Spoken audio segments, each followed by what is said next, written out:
fazendo no mês de janeiro, agora já é fevereiro, né? Com base aqui nesse livro A Vida Centrada no Evangelho, do Robert Tooney e do Will Walker. E nesse capítulo ele vai falar do arrependimento e ele intitula Arrependimento como estilo de vida. E aí, né, relembrando tudo que o nosso irmão Manuel Ricardo já falou, mais uma vez aqui o gráfico da cruz, né, porque realmente é um gráfico que está em todo o estudo, todo guia é baseado nesse gráfico, porque é um guia sobre a nossa jornada da santificação, na verdade, né, a nossa caminhada.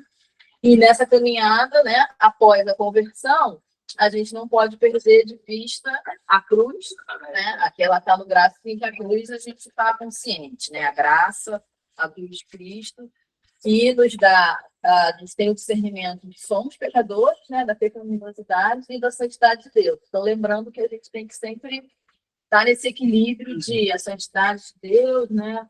Deus é santo, Deus é justo, nós somos pecadores, mas a graça de Cristo é que nos regenera e nos liga de volta ao Pai. Não podemos perder isso de vista em nenhum dos tópicos. Porque ou a gente, né, como o Ricardo trouxe, que é a questão do desempenho, do fingimento.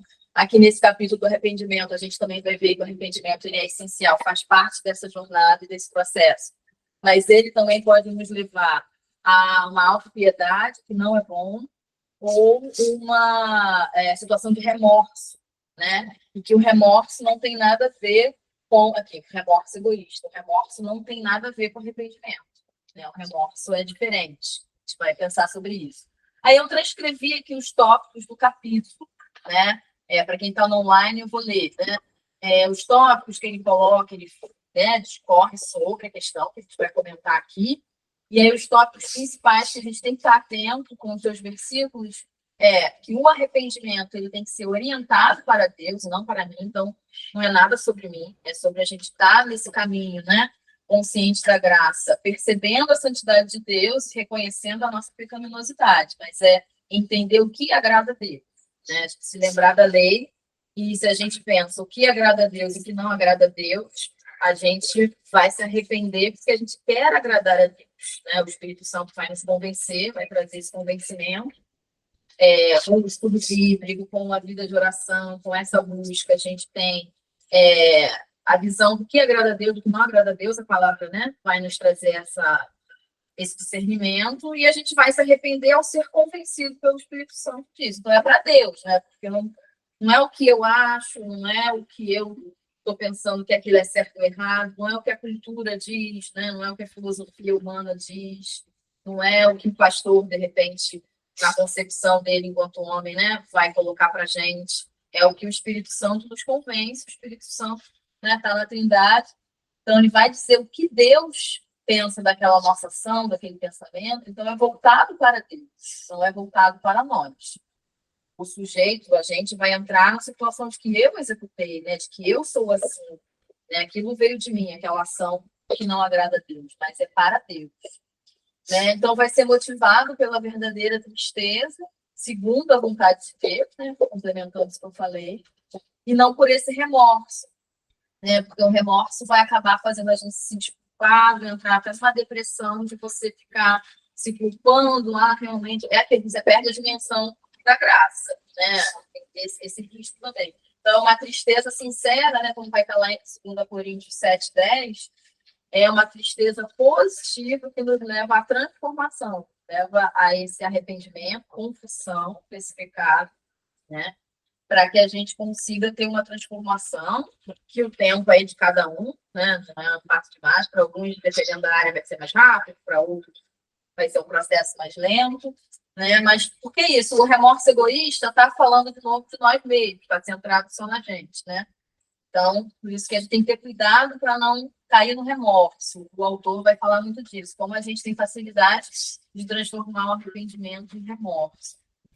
E ele é preocupado com a transformação do coração, né? Preocupado com o coração e não apenas com os atos externos. A gente vai ler ali em Salmos também. Vai olhar para Jesus para ser liberto da punição e do poder do pecado. Mais uma vez, se a gente só focar que eu fiz errado, aquilo está errado, eu disseram que é errado, e eu fico, vou, né, desculpa, mas sem a sinceridade, sem a tristeza sincera, eu não vou né, me livrar da punição. Inclusive, eu me lembrei muito da história de Lutero, né, nesse capítulo, né, porque ele acabou, foi esse processo dele, né, de ele se punia, né, ele era um monge, ficava isolado. Essa crença que leva ao monastério é muito isso de vou ficar longe do mundo para evitar o pecado, é uma ilusão, né? O pecado está dentro da gente. Ele era um monge, viu que não, só se afastar não era suficiente, praticava penitência, se autoflagelava e não conseguia se sentir livre, porque ele era sincero, né? Ele sabia que ele era pecador, mas ele não via graça.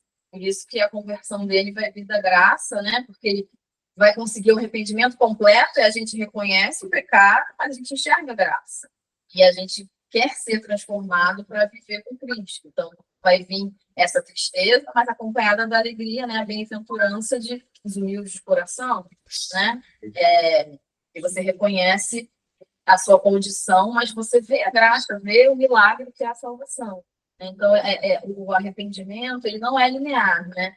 Ele é cíclico e está na nossa caminhada. Bom, então esses são os tópicos, a gente vai ler, obviamente, cada versículo aqui que está relacionado ao tópico, mas eu queria chamar a atenção para esse primeiro versículo, de Marcos 1,15, que quem pode ler? Quer ler, Jacques?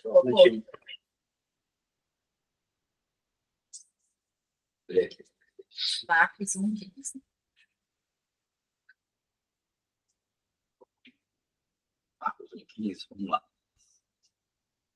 Vai ler o 14 também, só para dar uma contextualizada, que é uma fala de Cristo, mas só para dar uma. Marcos 14, 15. 1,15, né? 14 só para dar contextualizada. Vamos lá. Depois de João ter sido preso, Jesus foi a Galiléia pregando o evangelho de Deus e ele dizia: o tempo está cumprido e o reino de Deus está próximo. Arrependam-se e creiam no evangelho.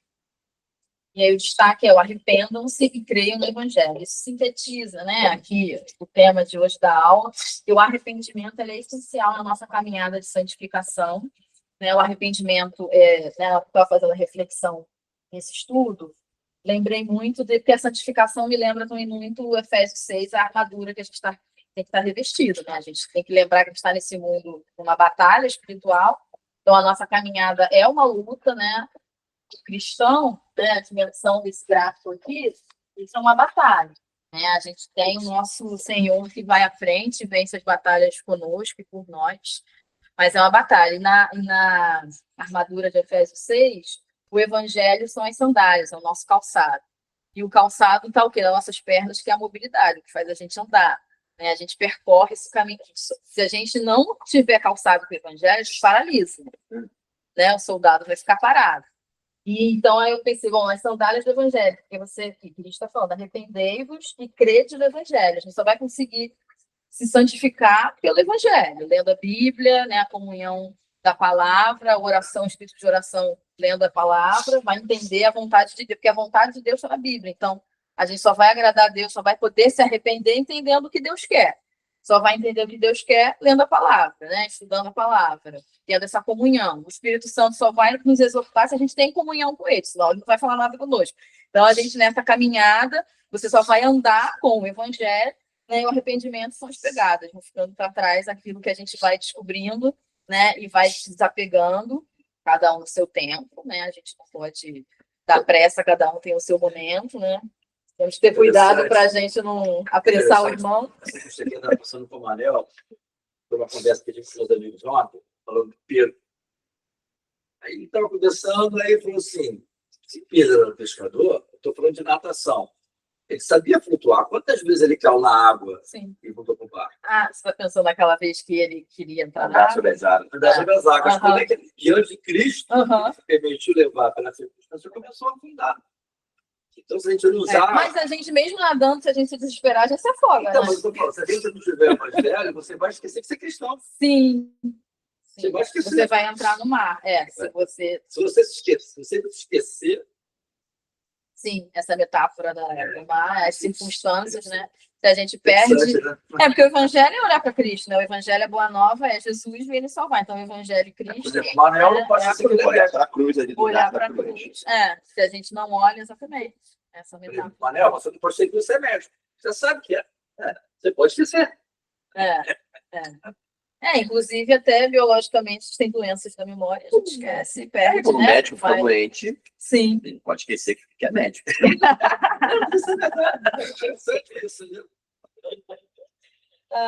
E aí o autor, bom, então, né, essa imagem, então, para a gente lembrar que o arrependimento não é uma, né, eu pensei nisso, fiz esse paralelo com a armadura, porque ele fala aqui que o arrependimento não é algo pontual, não é assim, ai, me arrependi hoje, vou, né, ali fazer, até, bom, para ilustrar bem, né, os católicos nos ajudam a ilustrar, porque tem aquela questão de confissão do padre, aí vai lá rezar não sei quantos, né, o terço, ou apagar a penitência, mas isso também no meio evangélico às vezes acontece, né, a pessoa quer superar certas dificuldades, indo todo domingo, ou fazendo missões, mas você tem que se arrepender, tem que ter essa consciência do coração, né, tem essa questão de você estar preocupado com a sua transformação. E não apenas compensar, ficar compensando, né? Dado para que o arrependimento não seja desempenho, isso, exatamente. Tudo tem a ver, né? As outras aulas não se perderam. O que acontece é que o arrependimento ele aponta para a cruz, né? O seu mais íntimo do ser. O seu pecado, né? O seu estado pecaminoso. São as coisas que estão na superfície. Sim. Então, é muito por aí, né? E ele até fala, ele até usa essa palavra, né? Na superfície, né? O arrependimento parece simples e fácil, mas não é, né? Pelo fato dos nossos corações serem uma fábrica de ídolos, né? Citando aqui o Calvino novamente. E até o nosso arrependimento pode se tornar instrumento para o pecado e o egoísmo.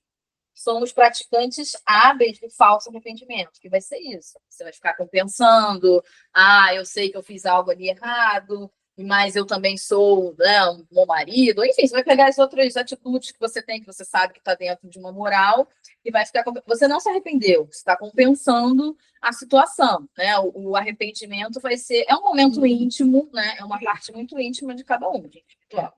Porque por mais que a gente até possa ter um momento de uma confissão, que a gente, de repente, possa até compartilhar com algum irmão mais próximo, o principal é confessar para Deus e vai ser naquele seu momento de solitude, de oração, de reflexão, de autoexame. Então, é uma parte muito íntima, muito individual, né, de todos nós. Mas, claro que pode ter, às vezes, depois de um tempo, você pode testemunhar e aquilo também, né, vai ser uma confissão, passei por tal situação, vivia de tal forma, né, pode até se tornar um testemunho, mas é algo muito íntimo.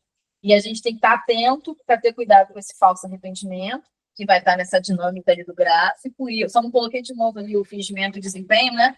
Mas é aquela questão do desempenho esconde a santidade, né? E o fingimento encoberta o pecado, né? Então, isso permanece, essa lógica, né? Está toda aí nesse processo de viver centrado no Evangelho. E ele também vai alertar. Alguém quer falar alguma coisa? Fala, Alice. Atos 3, Tá aqui embaixo. tá. Só tirei para ver, Maria. Voltam-se para Deus, para que os seus pecados sejam cancelados, para que venha um tempo de descanso da parte do Senhor. E ele mande em Cristo, onde foi designado Jesus. Amém. A Nilza leu, não sei se deu para o pessoal do online escutar, já leu o Atos 3, 19 e 20, que fala sobre, né, o ato de arrependimento, para a gente ser perdoado e achar a graça, né, de Cristo na nossa vida. Sem arrependimento. E o arrependimento vem, não vamos desconectar também da fé, né? Esse arrependimento sincero, porque a gente tem fé, que a gente vai apresentar para Deus e vai ser perdoado. Porque se a gente não, né, quando a pessoa também não consegue esse arrependimento, a fé dela pode não estar muito, né, porque você está com medo de Deus, você acha que não vai, né, conseguir, então tudo está ligado, né, na nossa caminhada. É igual aquela palavra do fariseu e publicano, né? O fariseu, ele tem publicano tem consciência da corrupção dele. Sim, sim. A gente não pode encobertar, a gente tem que reconhecer e confessar, né? Aí o autor aqui, ele também vai lembrar que o arrependimento tem uma conotação muito negativa, vai ser até quando ele vai falar desse exemplo da penitência, né, de que aí também pode levar à autocomiseração, que é uma autopiedade, você ficar também remoendo aquilo, de que você não consegue sair daquilo, né? Porque a gente não vai conseguir se livrar do nosso próprio pecado, né? Essa é a realidade. Por nós mesmos. Por nós mesmos, exato. Então, não adianta também a gente ter essa consciência e ficar remoendo, e aí ficar tentando a penitência e buscando, mais uma vez, né? O exemplo do Lutero, ele via que ele não alcançava de forma nenhuma. Como ele até era sincero, ele estava vendo que ele não estava se livrando daquela angústia, né? E isso pode acontecer com algumas pessoas. Deus não quer isso, né? A tristeza do arrependimento, ela é consolada, né? A palavra ali fala de uma tristeza, acho que até é no 2 Coríntios 7:10. Quem quer ler o Wallace? É o Wallace, né? Passou ali. 2 Coríntios 7:10. Perto do lado.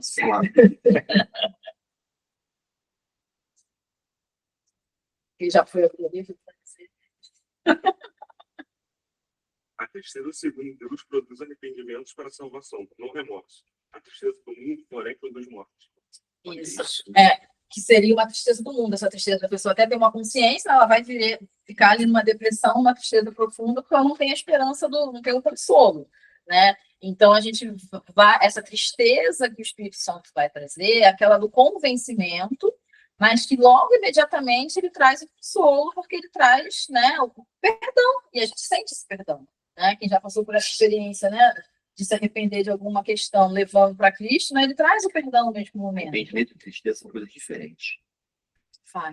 Né? Arrependimento e tristeza são coisas diferentes. Presta atenção. A tristeza atua na superfície. Uhum. A tristeza, ela é em decorrência da consequência de muitas coisas na sua vida. Então, ela não te faz ver a santidade de Deus, nem o seu pecado. Ela não te leva para o mais profundo do teu ser. Né? Uhum. Agora, e por isso que leva à morte, ali na superfície. O arrependimento verdadeiro, ele te leva para o mais íntimo do seu coração. Então, mostra que você é pecador. Mostra o seu estado de pecaminosidade, da sua dependência de Deus, e por isso gera salvação. Sim. Que isso, por isso ele compara duas tristezas, né? Ele diz essa tristeza que o Espírito Santo vai promover, que ela é momentânea, ela é para a vida. Mundo, né? E essa tristeza superficial é do mundo, que não vai passar, porque a gente não consegue, né, resolver, né? E aí também eu até me lembrei, né, dessa parte, a gente vê muito no Antigo Testamento, né, naquela cultura semita, que eles se vestiam de pano de saco, né, para mostrar o arrependimento, né, que o ser humano na antiguidade, bom, alguns hoje ainda são, mas o ser humano na antiguidade, mais do que hoje, era muito da aparência e muito material, né, tinha que fazer, a coisa tinha que acontecer. Então, se vestia de pano de saco, botava a cara no pó, né, eu li Jó recentemente, né, e toda aquela tristeza dele, né, com a cara no pó, vou voltar ao pó, a consciência de que você é da terra, né, Deus que te fez, e você é da terra, não é nada, Então, assim, é uma imagem do que poderia ser o arrependimento, né, sincero, mas isso acabou virando no judaísmo só aparência, né, tanto que em Jeremias, né, em outros profetas, Deus vai falar, né, não quero nem as ofertas e também essas atitudes só de aparência, né, não adianta você se vestir de pano de saco, você ficar com a cara no pó, se o coração, né, porque entra isso que o Manuel Ricardo estava falando, se o coração não tiver contrito, né, quem tem que entristecer é o seu ser reconhecendo aquela atitude que não agrada a Deus, né? Mas não adianta você se vestir, fazer aparência de as pessoas querem jejuar e querem ficar pálidas, querem, né, para mostrar para todo mundo que está jejuando. Isso é que eu disse, o arrependimento é algo íntimo, as pessoas não vão saber. Você vai para o seu quarto em solitude e vai, até porque Deus não te expõe assim, né? Só depois de um tempo que de repente você compartilha aquilo como experiência de vida, né? Mas é uma coisa do seu interior. Agora, claro, o homem ali antigo tem muitos exemplos sinceros, como o de Jó, por exemplo, no livro da Bíblia. Mas era uma questão cultural da época, né? Aquilo acabou sendo banalizado pela religiosidade, né? E aí a aparência até hoje, né? Deus não quer aparência porque ele vê o coração, né? Então isso também é uma coisa importante da gente entender. E entra nessa questão da tristeza, né? Não é uma tristeza aparente, não é uma tristeza humana, uma tristeza que não vai passar porque você não tem o socorro real, né? Mas é uma tristeza profunda ali no seu íntimo, você na intimidade com Cristo, e depois você vai ter o consolo. Também, se não vier o consolo, tem algum problema. Tem que vir, né? A fé vai trazer o consolo. Né? Alguém quer falar algo mais dessa parte? Não? Fala, Rafael. Nós também tem muito a ver, eu vou pela questão tem muito a ver também com a postura dele quando ninguém está vendo. Sim, Porque muita gente, na verdade, reivindica a ideia de santidade no âmbito moral, que pode dar a entender o que de santidade. Mas a gente pode ver, por exemplo, existe hoje muito forte, né? Dentro das igrejas, uma cultura do afeto para infalível e está comprando de casa e chama. Precisa citar nome. E aí o que acontece? Em alguns desses casos, o camarada se afasta, aí ele retorna, aparentando que moralmente se ele arrepende. está ok, e em outros casos continua aparecendo. Então, assim, não ficou no âmbito do verdadeiro arrependimento. Sim, Você quer entender isso? sim. No âmbito do verdadeiro arrependimento, as pessoas precisam acompanhar não só a questão da exposição do que aconteceu, mas também qual vai ser a atitude dele diante do que ele perdeu Sim, aos olhos das pessoas. Porque se é um cristão verdadeiro perdeu algumas coisas que a maioria considera valioso, ele não vai considerar mais muito valioso. A prioridade dele vai ser comunhão com Deus. E aí, como consequência, as outras pecados, ele vai conseguir vencer a parte do pecado nosso que tinha, ou lidar melhor com os que ele não consegue vencer de imediato. Mas essa cultura de aparência é uma coisa que está muito ligada com a tendência do ser humano a se inclinar para a idolatria. sim. Por isso que até tem a questão da comparação que Jesus foi purificando com o fariseu. Então, assim, quando eu lembro dessa passagem, eu entendo isso. Sim. Que é isso do coração, né? Isso que a gente estava falando. A preocupação com essa transformação real e não com o exterior, né? Não com o que é externo. Não com o que os outros vão ver, vão falar, né? Essa preocupação com o seu coração, né? Obrigada, Rafael. Então, ele vai falar, né? Depois de ele falar dessa questão. Ele vai dar um exemplo aqui também, nessa mesma direção de um falso arrependimento, de você até se desculpar de algo, e dar um exemplo bem simples. E também o Rafael tocou na questão de sem ninguém estar vendo, né? Você tomar atitudes, não importa o que as pessoas estão vendo ou não. Né? Ele vai falar se as pessoas podem pedir desculpa, né? Se desculpar por ter magoado alguém e tal, mas será que lá dentro você perdoou? Será que você não fez aquilo para em público, né? Não falarem, ela desculpou, né? Tal, fala, Maria. Aquilo também, né? Ele se arrepende, faz a reparação. Sim. Mudando, então, Sim, o Zaqueu foi e fez a tem a mudança, né? O arrependimento vai vir acompanhado da mudança, que você vai mudar de atitude perante aquilo que você descobriu que não estava agradando a Deus, né? E aí é aquilo, acho que a comunidade, né, cristã, as pessoas no geral, vão ver o conjunto, né? Pô, aquela pessoa tem mudado, né? Depois que ela se converteu, passou, né, enfim, aí para essa religião, se dizer cristã. Por isso que é um tempo também, não é imediato, né? Mas ela vai mudando a conduta, não tem mais tanta ira, né? Se aquela, né, tá mais calma, não tem respondido. Você não precisa falar, não precisa fazer palco. As pessoas vão sentir no dia a dia, vão perceber que aquela pessoa, né, vai vir, aquilo vai fluir, né? Não vai ser algo com palco, né? E aí ele vai falar, né? Deixa eu ver aqui. Eu vou passar essa parte aqui dos padrões, né? Que ele vai falar dos padrões de remorso e autodeterminação, como também prejudicam as nossas atitudes em relação às pessoas. Né? E aí ele vai tocar, né, bom, para quem, acho que daqui presentes quase ninguém participa dos estudos de quarta, né, mas no online tem vários. Que aí eu lembrei também da questão do ego, né, porque ele vai falar que essa tendência da gente não ter um arrependimento sincero, né, tem a ver com um conceito elevado a respeito de nós mesmos, ou seja, o ego. Né? Por isso que aqui no tópico da gente não é para nós, né? É para Deus. A gente nem leu aí o Salmo 51, mas depois a gente pode ler.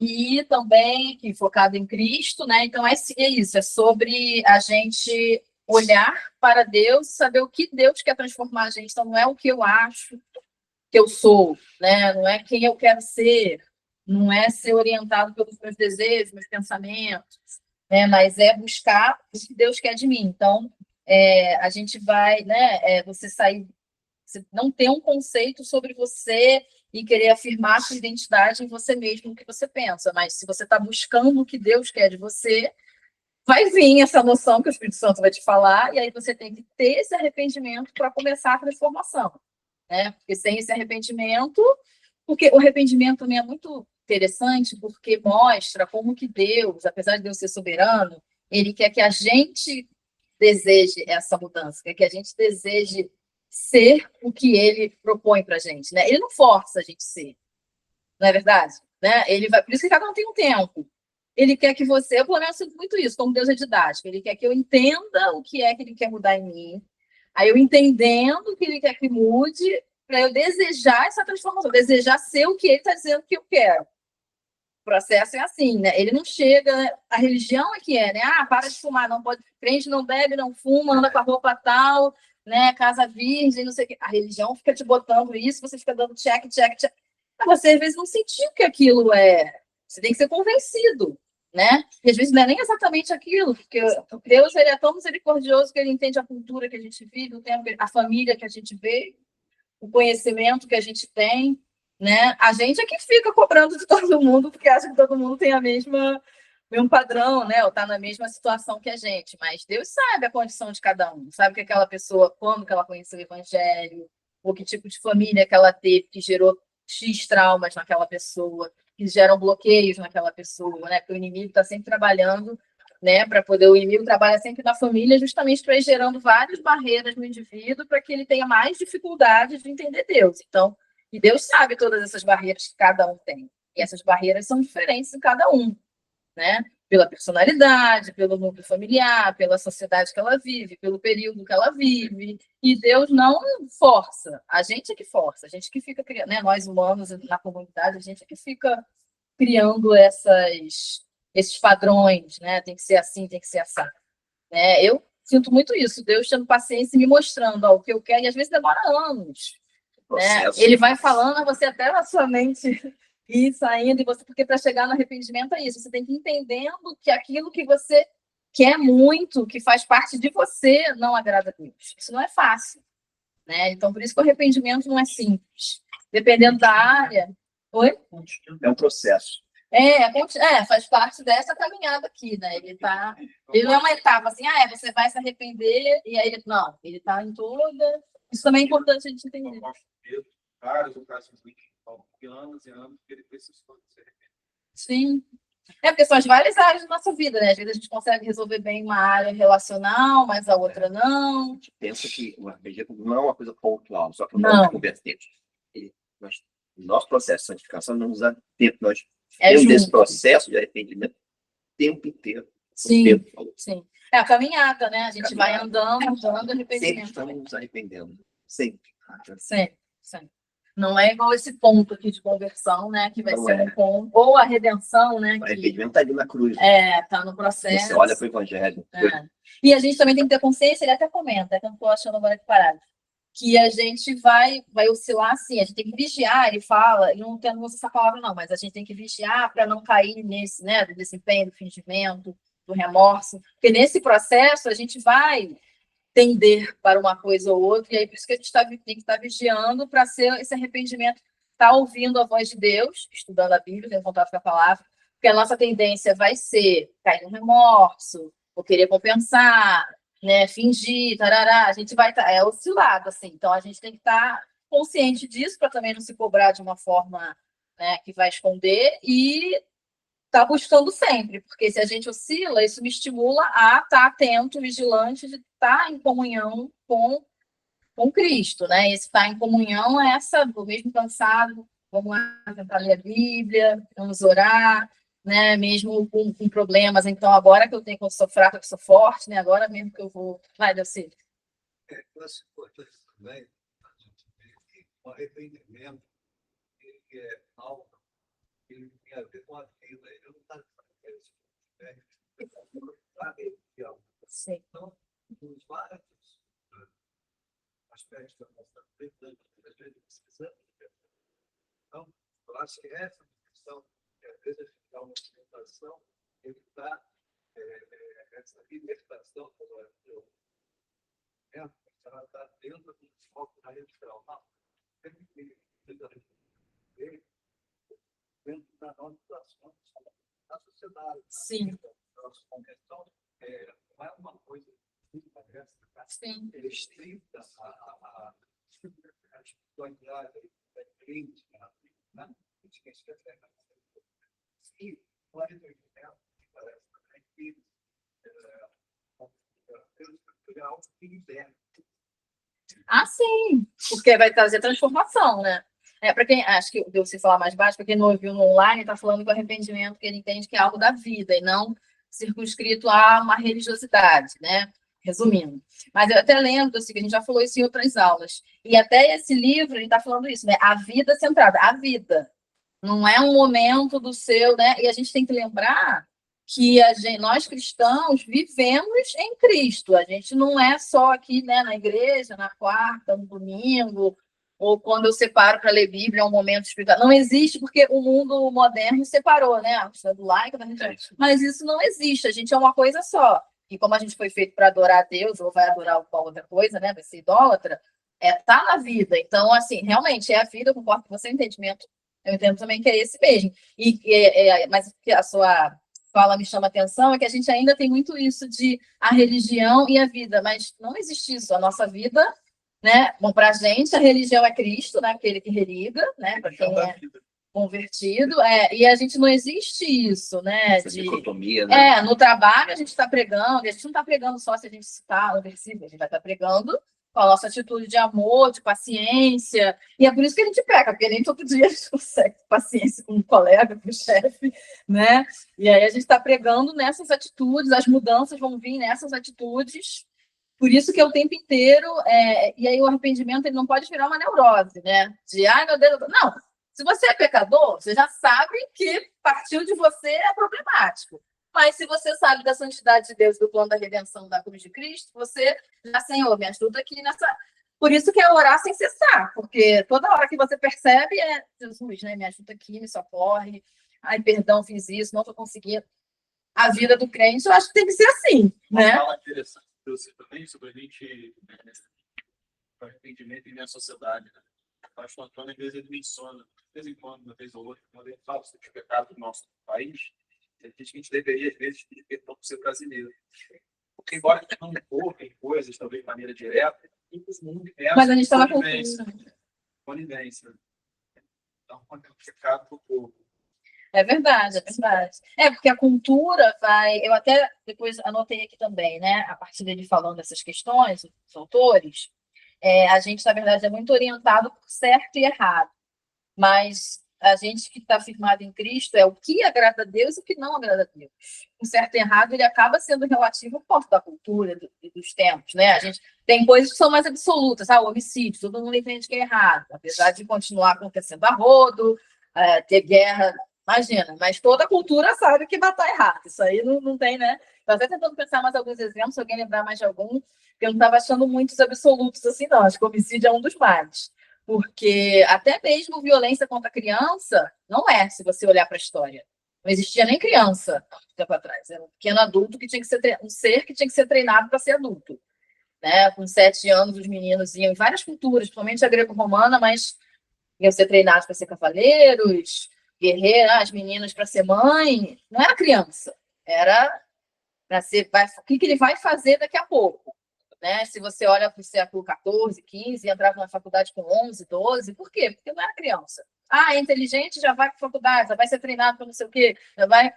Então, essa ideia de violência, casavam-se com meninas de 11, 12 anos, né? Homens mais velhos, não tinha noção de... Então, tem muita coisa que é relativizada. Em cada momento da história, em cada cultura, o certo e errado é relativo. São as verdades do ser humano. Então, a gente não pode ficar o que é certo e o que é errado. Ainda mais se for religião que é baseada em cultura, não tem jeito, a gente acaba influenciando a cultura. Tem que ser o que Deus quer e o que agrada a Deus e o que não agrada a Deus. Por isso que o arrependimento vai vir, porque se aquela sua atitude não está agradando a Deus e você tem comunhão com o Espírito Santo, ele vai te dizer, mas não é bem isso que eu ensino, tenho certeza que é. Não sei se para vocês assim, tem certeza que o que você está fazendo é bom, será que isso é... é o correto, eu acho que Jesus é super doce. Ele fala com a gente com uma, né, essa didática, ele vai te convencendo, vai te, né, mostrando, e aí a gente tem que ir se abrindo e recebendo essa exortação, né? Então, o arrependimento está ligado, né, orientado para Deus. Vamos ler esse salmo que a gente ainda não leu, Salmo 51, 4. Quem quer ler? Rafael, beleza? Vem, Rafael, você falar esse projeto dentro. Tem o 4 também, que é esse orientado para Deus. 4.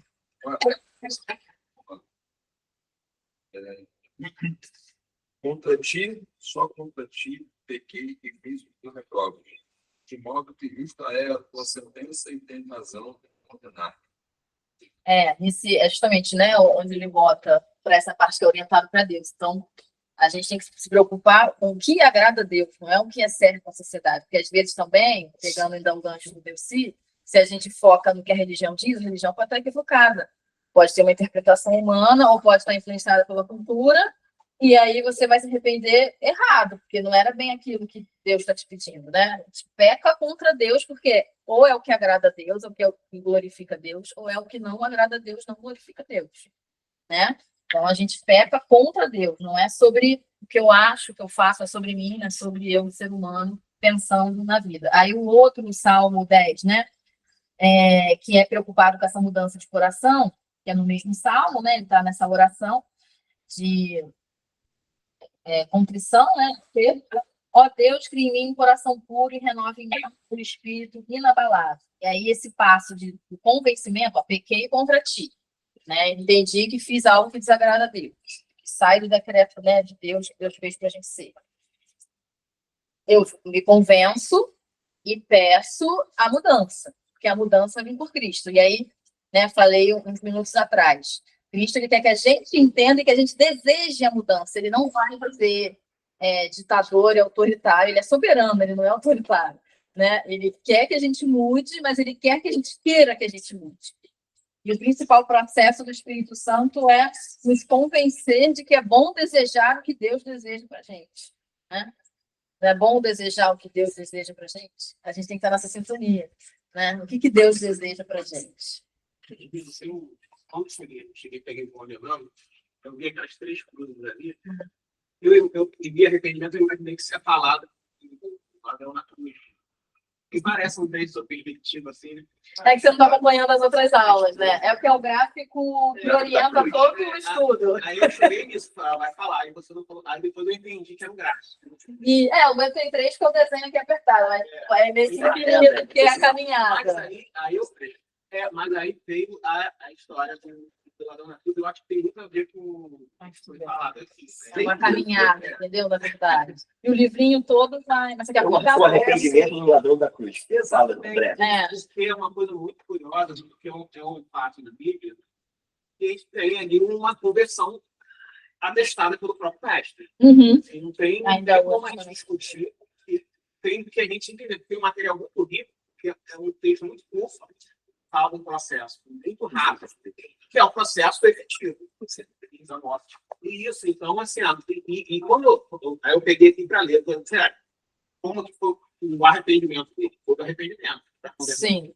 E como é que foi? Parece que ele colocou em perspectiva o divino e ele. Eu acho. Olha só. É isso. Porque isso aqui somos nós somos pecadores. Isso aqui é Deus.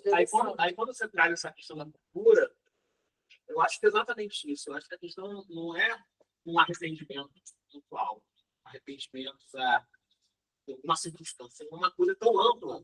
Uhum. Você conseguir, de alguma maneira, é milagrosa, você conseguir contemplar o Deus Santo, Deus Eterno, se contemplar, perceber essa discrepância e se prostrar diante dele. E assim, parece que assim, e dá uma situação. Saber que eu morri em poucos minutos, né? Parece que ele meio que ignora a situação e simplesmente se coloca nessa que o outro estava lá filmando. Não faz isso. Porque, olha só, você não entendeu. A dureza do coração do outro. Você não entendeu o que está acontecendo, quem está aqui, quem é ele. Ele não aí ele clama, né? Por poxa, me salva, assim. Aí Jesus fala, salva, né? Exatamente. E a grande chave, o que você falou tá corretíssimo, a grande chave é que ele entende que Cristo é quem pode salvar, né? Isso. E ele vê a cruz, E né? como Porque o a gente evangelho tem é que simples, ver, né? né? Explicar tanto o evangelho é simples. É. Só que Não é fácil. exatamente. A parte do estudo toda é essa. É. Quando nós enxergamos o evangelho, o malfeitor estava olhando o próprio evangelho pregado ali lá. É. O próprio Cristo ali pregado, né? Se a gente observar nos sinóticos, né? Relações, no início, os dois blasfemavam. Esse malfeitor se converteu na cruz. Naquele momento ali, ele foi Porque eles ficavam instantâneo. horas, né? Pra gente ali é rápido, mas eram horas. Se olhar o diálogo dele, né? A fala dele, ele reconhece a sua pecaminosidade ali, ó. A partir do momento que ele tem contato com Cristo, ele reconhece o seu estado pecaminoso e, ao mesmo tempo, ele chama Cristo Senhor. Ele reconhece a santidade de Deus. Então, a marca do verdadeiro arrependimento está aí. Não é uma coisa superficial, com remorso, não, porque eu faço brincadeira desse jeito mesmo. Eu sou assim. Não, o arrependimento está lá dentro, ele te leva. Eu sou o que sou. A sua cabeça. Eu sou, né? Ele te leva para o mais íntimo, né? Do teu ser, né? O mais profundo do seu ser, entendeu? E isso é que leva a mudança de vida. Sim. E outra coisa também que eu acho bastante escandalosa, mas maravilhosa nessa história, né, é que ele é a prova, né? Ele é o maior exemplo na Bíblia, de que não é pelo nosso mérito. Não fez nenhum bom. Ele não deu frutos. Você não vai ter galardão, não precisa. Não vai ter galardão. Uma história impressionante.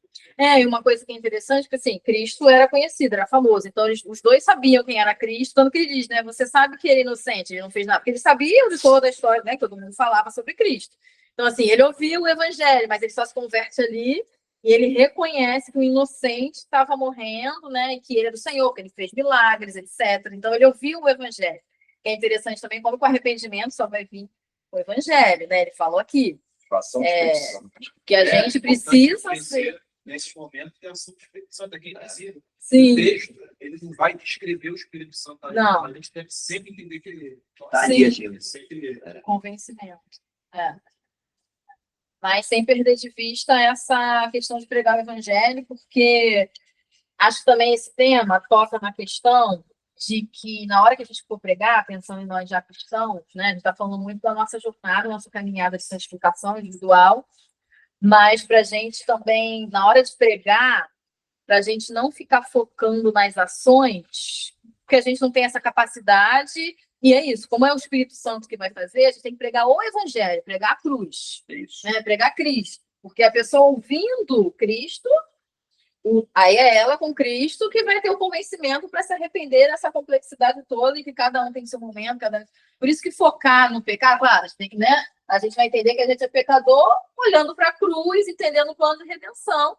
Mas a contrição para você chegar ao arrependimento é muito individual. A gente não pode ficar pregando para o irmão, apontando que você faz isso, você é assim, você...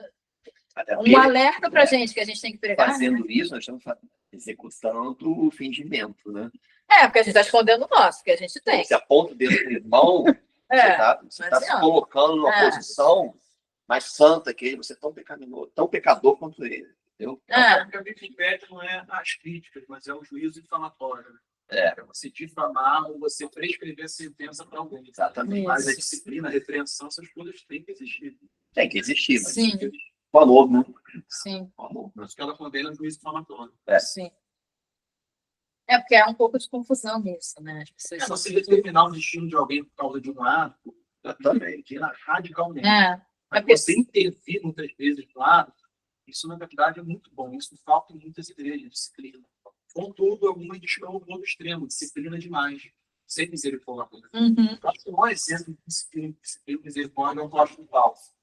Porque a gente não teve tanto relato sobre como os apóstolos agiam nas igrejas, a gente tem nas epístolas dele. E a maneira que ele agiu com a igreja de Corinto é muito interessante. Porque na segunda epístola, ele fala os efeitos da primeira epístola. A segunda, ele diz, olha, a minha primeira carta entristeceu muito vocês. Eu fiquei sabendo que vocês choraram, vocês se lamentaram, mas eu me alegro, porque a tristeza gerada em vocês foi uma tristeza gerada em Deus, que não leva à morte, mas ao arrependimento. Aí ele começa a citar os frutos. A gente chegou a ler aqui no Aí ele fala, olha, vocês se arrependeram, É. vocês tiveram zelo, vocês se encheram de amor, vocês se encheram de desejo de punir o culpado. Agora eu peço que vocês, no muito da misericórdia com ele, chamem ele de volta, não deixem ele distante. É uma coisa fantástica. Sim. Então, você vê isso numa igreja raríssima, raríssima. Muito raro. O que o autor coloca, até complementando o que ele falou, o autor coloca uma coisa muito interessante. O arrependimento é contínuo, o toque divino que nos mostra nosso pecado é sinal do amor paternal de Deus por nós. A repreensão de Deus, e nós, muitas vezes ele usa a igreja para isso, sim. é sinal de amor de Deus. Eu repreendo e castigo a todos quanto amo. Você foi zeloso e arrepende. Apocalipse 3:19. É o pai, né? O pai que bota a criança de castigo, não porque está fazendo maldade, está ensinando, né? Está mostrando o caminho e tem as etapas, né? Esse é um Os pais aí. Vou tomar mais tempo. Não, mas deve ter que esse é um ensino que eu considero muito importante hoje em dia, porque hoje as pessoas têm ideia de que para você encontrar esse bom estado de relação com Deus, pais, ele precisa ser uma coisa que se inicie positivamente, se mantenha positivamente. Mas a Bíblia ela diz que não é assim. Ela diz que o que dá lugar à alegria é justamente a tristeza. Sabe? O que dá lugar ao perdão é justamente o arrependimento. O que dá lugar a Deus dizer, olha, eu te amo, você ter compreendido, você pecador diante dele. Esses contrastes, eles são muito necessários. Né? Sim. Essa situação na igreja de Corinto é muito interessante, porque o apóstolo Paulo diz, olha, vocês foram entristecidos segundo Deus. Ele está dizendo, Deus entristeceu vocês. Uhum. E agora vocês estão colhendo fruto. Aí ele fala, olha, entristecimento do mundo gera morte. Porque o mundo entristece, ele não dá uma forma de sair, ele não dá esperança. Sabe? Ele traga vocês, ele deixa sem uma solução. Deus não. Ele te entristece porque ele tem que apresentar o remédio, que é ele mesmo. E você só dá valor ao remédio, você vê se eventualmente. Então, certo. A dureza do nosso coração, né? Às vezes, dependendo da nossa resistência, né? Vai levar também um nível de tristeza maior também. Né? Bom, eu terminei. Se alguém tiver mais algum comentário, fazer a oração. Poxa, Tem mais algum comentário? tema muito legal, né? Sim, do arrependimento, né? Sim. Semana que vem, pessoal, vamos estudar no capítulo 6. Eu recomendo fortemente, quem puder, comprar o livrinho, que é bem legal, né? Bom, Então, vamos estudar Ídolos do Coração, na próxima aula. é um livro bom porque ele tem exercícios. Você vê agora na sequência, né? Fez todo arrazoado, depois aí a prática do arrependimento, ele coloca tópicos, ele pede para você anotar, para você fazer uma auto. Na verdade, é um livro íntimo, né? Não dá para depois ficar emprestando, porque você vai anotar tudo, vai falar das suas coisas. É um livro interessante, né? Acho que quem ainda não conhece, né? De repente, quem conhece. Ainda existe a comunidade Santarém Evangélica, a sequência dele, da igreja, Mas vocês vão usar também. que aí é bom, né?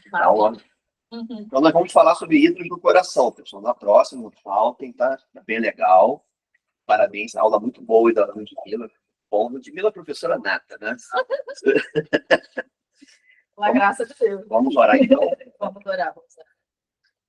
Pai amado, soberano Deus, Senhor, te agradecemos, Pai, por esse domingo, essa manhã, esse estudo, Senhor. Te agradecemos, Pai, pela tua paciência conosco, tua misericórdia, Pai. E, Senhor, que esse estudo, Senhor, fique gravado em nosso coração e que saibamos andar, Pai, contigo, com Cristo, olhando para a cruz, saibamos chegar a um arrependimento verdadeiro, real, segundo a tua vontade, Senhor, sem nos desviarmos para falsos arrependimentos, Pai. Ajuda-nos, Senhor, a entender a tua vontade e guarda-nos, Senhor, nessa nossa jornada, cada um aqui, segundo a tua vontade, Pai. O Senhor conhece a cada um, sabe as